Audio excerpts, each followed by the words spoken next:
Billings Senior's soccer guys are 6-0-1 and have outscored their opponents 30-1 this year, allowing that lone goal in a 9-1 win over Belgrade on Tuesday. An experienced team, particularly the back line, have been key for the Bronx, but so has their Spanish keeper who has been lights out. It's one of the goals that we have to maintain the clean sheet, and the only way to keep doing is just working hard in the practices and be concentrated in the games. That's always been the underlying rule of every season, Zach.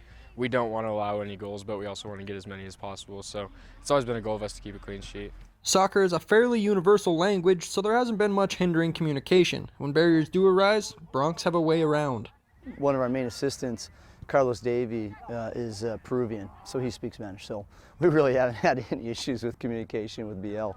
And he understands mostly, for the most part, what we're talking about.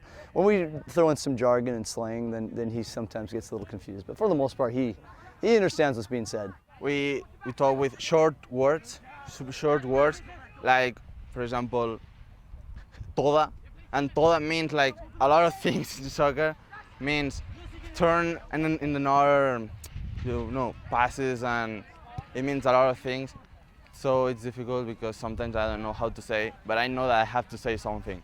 The Bronx have 11 seniors this year, and they took Cantera into their group as soon as he got stateside. It helped ease the transition a bit for the Spaniard, but the time difference is still a drag.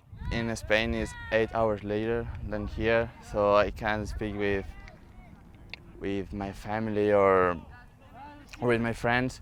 But now I think that I'm more adapted, and it's difficult because at times, like here people have lunch at 12, or in Spain have lunch at 3 or 4, and also for dinner we have dinner like at 11 in Spain. Yeah, so here is so different.